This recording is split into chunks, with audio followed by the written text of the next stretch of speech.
Τώρα, μέσα από προηγμένα συστήματα τεχνητής νοημοσύνης, οι σύγχρονες γυναίκες έχουν τη δυνατότητα να προσεγγίσουν το μέλλον, διατηρώντας τη γονιμότητά τους και λαμβάνοντας εγγυήσεις για το προσδοκόμενο αποτέλεσμα.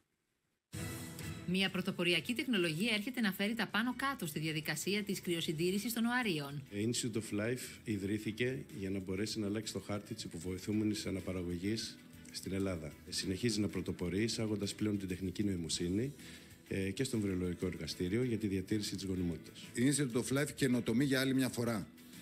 Εφαρμόζοντας την τεχνητή νοημοσύνη στο εργαστήριο, δίνει τη δυνατότητα στις γυναίκες που κρυοσυντηρούν τα οάρια τους να γνωρίζουν από την πρώτη στιγμή αν χρησιμοποιώντας τα έχουν και ποιες πιθανότητες να αποκτήσουν παιδί. Η διαδικασία διατήρησης της γονιμότητας έχει στόχο την πρόληψη της υπογονιμότητας και αποτελεί επένδυση στο μέλλον για κάθε γυναίκα.